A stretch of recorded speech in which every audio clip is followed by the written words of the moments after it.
चुलबुल पांडे, तो एक दूसरे को अगर ये लाइन छेदती हुई जा रही है, छेदी सी, तो मैं मोहित आनंद स्वागत करता हूं आपका आपके अपने यूट्यूब चैनल पर और उम्मीद करता हूं कि आप सभी बहुत बढ़िया होंगे और अपनी पढ़ाई बहुत ही बढ़िया ढंग से कर रहे होंगे। आज की इस वीडियो के थ्रू मैं 10th क्लास का चैप्टर नंबर 3 यानी कि a pair of linear equation in two variable यानी रैखिक समीकरण युग्म शुरू करने वाला हूं।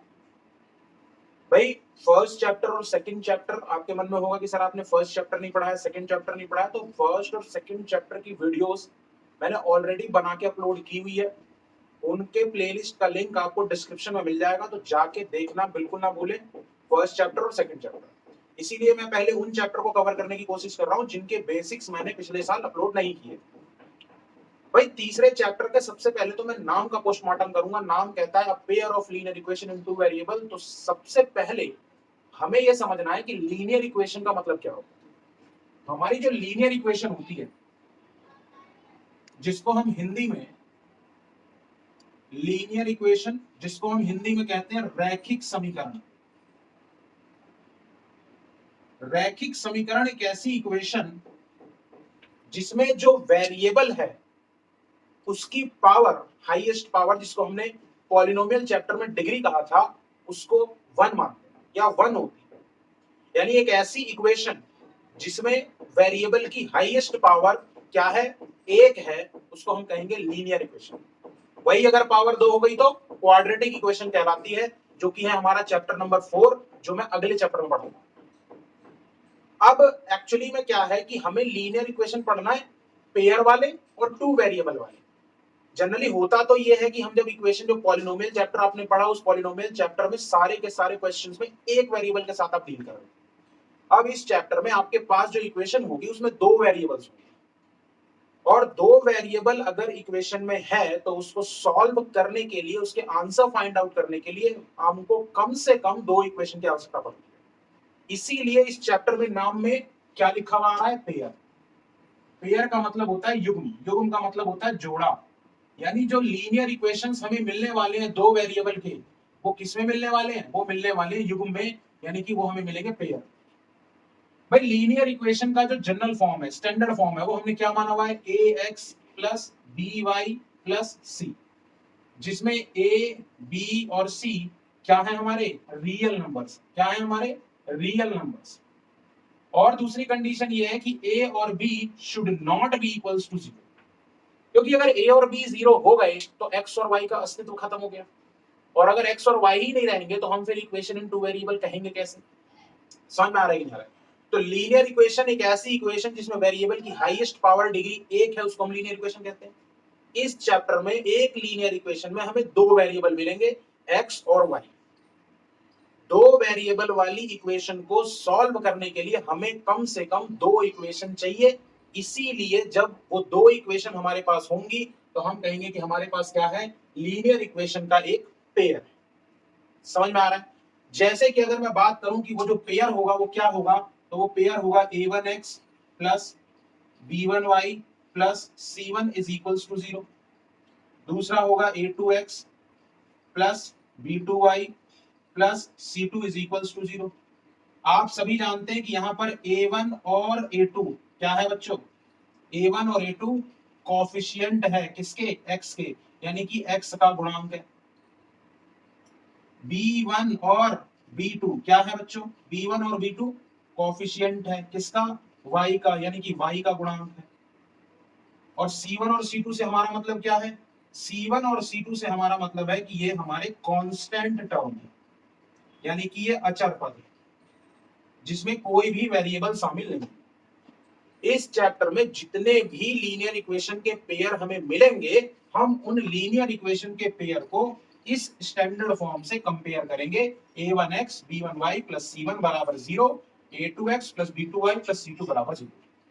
क्योंकि हम जान रहे हैं कि हम इक्वेशन पढ़ रहे हैं, तो इक्वेशन वही होती है जब एक अलजेब्रिक एक्सप्रेशन को हम किसी दूसरी इक्वेशन या किसी दूसरी वैल्यू के बराबर इक्वेट कर देते हैं, उसी को हम इक्वेशन कहते हैं। उम्मीद करता हूं कि pair of linear equation in two variable, ये जो नाम है आपके चैप्टर का, इसका मतलब यानी कि पेयर का मतलब क्या है, क्यों पेयर है, क्यों लीनियर इक्वेशन का मतलब क्या है, और 2 वेरिएबल होने का मतलब क्या है, आपको बखूबी समझ में आया। आइए बताता हूं कि एक pair of linear equation in two variable को सॉल्व करने के कितने तरीके हमें इस क्लास में पढ़े। नाइन्थ क्लास में जब ये चैप्टर आया तो नाइन्थ क्लास में इस चैप्टर का नाम था linear equation in two variable. वहां पर इक्वेशन पेयर में नहीं थे, यानी दो इक्वेशन नहीं थी, सिर्फ एक ही इक्वेशन थी। उस एक इक्वेशन को सॉल्व हम करने के लिए क्या कर रहे थे, ग्राफ बना रहे थे। सबसे पहले बात करता हूं ग्राफ। देखो जो लीनियर इक्वेशन होता है, लीनियर इक्वेशन हमेशा एक स्ट्रेट लाइन को रिप्रेजेंट करता है। यानी अगर मेरे पास एक इक्वेशन है जो कि एक लीनियर इक्वेशन है, दो वेरिएबल वाला, तो वो एक स्ट्रेट लाइन को रिप्रेजेंट करेगा। और ये जो लाइन पास करेगी, भाई लाइन है तो पास करेगी किससे, अलग अलग नंबर से। जिन भी नंबर से होती हुई ये लाइन पास करेगी वही इस इक्वेशन के यानी इस लाइन के क्या होंगे, सॉल्यूशन।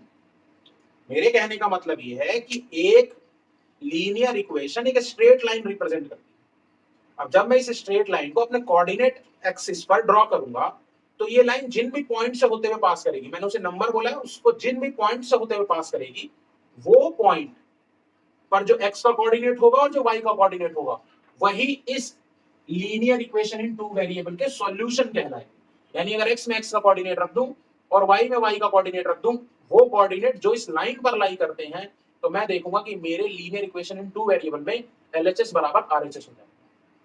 समझ में आ रहा है मैं क्या कहना चाह रहा हूं? क्योंकि लीनियर इक्वेशन एक स्ट्रेट लाइन को रिप्रेजेंट करता है और जिन भी पॉइंट से, ये जो मैंने नंबर लिखा है एक्चुअली में क्या है, पॉइंट, जिन भी पॉइंट से ये पास करेगा वही पॉइंट इस इक्वेशन का क्या है, सॉल्यूशन। तो सबसे पहला मेथड जो आता है इस linear equation in two variable वाले पेयर को सॉल्व करने का, वो पहला मेथड क्या है आप समझ गए होंगे, और वो सबसे पहला मेथड है ग्राफिकल मेथड। कौन सा मेथड है, ग्राफिकल मेथड। नाइन्थ क्लास के अंदर में यही ग्राफ आप जब बनाते थे तो आप क्या करते थे, आप x या y में से किसी भी एक वेरिएबल को दूसरे वेरिएबल के टर्म्स में पुट कर लेते थे। एक वेरिएबल की वैल्यू खुद से पुट करते थे, कुछ भी 0 1 2 माइनस प्लस कुछ भी, तो दूसरे वेरिएबल की वैल्यू आपको उस इक्वेशन से मिल जाती। और जनरली ये ग्राफ बनाने के लिए तो दो सॉल्यूशन की आवश्यकता है, मैं तीन सॉल्यूशन रखता हूं, ठीक। तो तीन सॉल्यूशन, वैसे तो एक linear equation in two variable के इनफाइनाइटली मेनी सॉल्यूशन हो सकते हैं, इस बात का ध्यान रखिए, क्योंकि एक लाइन इनफाइनाइट पॉइंट से होते हुए पास कर सकती है और जिन भी पॉइंट से होते हुए पास करेगी वो सारे के सारे पॉइंट्स उस linear equation in two variable के सॉल्यूशन कहलाएंगे। तो एक चीज तो ये कि स्ट्रेट लाइन है, दूसरा ये कि जिस पॉइंट से पास करेगी वो उसका सॉल्यूशन है, और ऐसे इनफाइनाइट पॉइंट हो सकते हैं। तो एक linear equation in two variable के कितने सॉल्यूशन हो गए, इनफाइनाइटली मेनी सॉल्यूशन। समझ में आ रहा है? ग्राफ बनाने वाला काम हम 9वीं क्लास में कर रहे थे, उम्मीद करता हूं कि आपको 9वीं क्लास का बेसिक अभी तक थोड़ा माइंड में होगा, नहीं होगा तो मैं यहाँ पर सिखाऊंगा, घबराने वाली कोई बात नहीं। लेकिन सबसे पहले हमें ग्राफिकल मेथड में क्या पढ़ना है भाई, क्योंकि हमारा जो linear equation in two variable है वो पेयर में मौजूद है।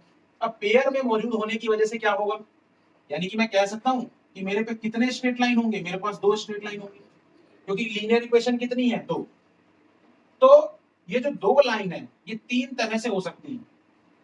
जब मैं pair of linear equation in two variable का ग्राफ बनाऊंगा तो दोनों इक्वेशन दो स्ट्रेट लाइन बनाएंगी। हो सकता है कि ये दोनों इक्वेशन कैसी हो, इंटरसेक्टिंग लाइंस हो। कैसी लाइंस हो, इंटरसेक्टिंग लाइंस, इसको बोलते हैं प्रतिच्छेदी, प्रतिच्छेदी रेखाएं, यानी एक दूसरे को छेदती हुई जाएंगी, छेदी सिंह की तरह। समझ में आ रहा है ना, चुलबुल पांडे। तो एक दूसरे को अगर ये लाइन छेदती हुई जा रही है छेदी सिंह की तरह, तो आप कह सकते हो कि दोनों की दोनों लाइंस इंटरसेक्टिंग लाइंस। दूसरा हो सकता है पैरेलल लाइंस, पैरेलल लाइंस जिनको एक दूसरे से कोई मतलब नहीं है, ये बिल्कुल रेल की पटरी की तरह है, जिसको हिंदी में हम बोलेंगे समांतर रेखा। क्या बोलेंगे बच्चों, समांतर रेखा। और तीसरी होगी कोइंसिडेंट लाइन, कोइंसिडेंट। और ये जो कोइंसिडेंट लाइन होंगी ये ऐसी कोइंसिडेंट लाइन होती है जिनको बोलते हैं संपाती रेखाएं, यानी इनको एक दूसरे से इतना मतलब है, ये एक दूसरे को इतना कॉपी करती हैं कि अगर वो नीले कलर का बनियान पहनेगा तो ये भी नीले कलर का ही बनियान पहनेगा। इतनी ज्यादा कोइंसिडेंट, जैसे कहता है ना कि ये कोइंसिडेंट तो नहीं हो सकता, इत्तेफाक। तो यहाँ इत्तेफाक वर्ड का इस्तेमाल नहीं कर सकते, यहाँ कोइंसिडेंट लाइन का मतलब क्या है, एक दूसरे के ऊपर संपाती रेखाएं बिल्कुल एक दूसरे को ओवरलैप करते हुए जाएंगी, यानी कि रंग रूप बदल गया, बाकी है दोनों एक ही। समझ में आ रहा है? जैसे आपने जुड़वा टू देखी थी, वरुण धवन की जुड़वा देखी थी सलमान खान की, है ना, उसी तरीके सीता गीता देखी हेमा मालिनी की, तो उसी तरीके से दो लाइन बिल्कुल देखने में एक जैसे, ठीक है, हरकतें थोड़ी सी अलग, दिखने में इक्वेशन थोड़ी सी आपको अलग लगेगी, लेकिन होंगी ये बिल्कुल कैसी, कोइंसिडेंट लाइन। तो जो मैं linear equation in two variable जो पेयर में मेरे पास है, जो दो स्ट्रेट लाइन को रिप्रेजेंट कर रहा है, वो दो स्ट्रेट लाइन तीन तरीके के नेचर से कर सकते हैं। एक हो सकता है कि दोनों इंटरसेक्टिंग हो, एक हो सकता है कि दोनों पैरेलल हो, और एक हो सकता है कि दोनों कोइंसिडेंट हो। और क्या क्या पता कर सकते हैं इसके बारे में, इसकी जिक्र मैं करूंगा अगले वीडियो में। मेरे साथ चैनल पर बने रहिएगा। अगर चैनल पर नए हैं तो सब्सक्राइब करना ना भूलें, वीडियो पसंद आई हो तो लाइक करें, शेयर करें, और अगले वीडियो का इंतजार करें। मिलते हैं, तब तक के लिए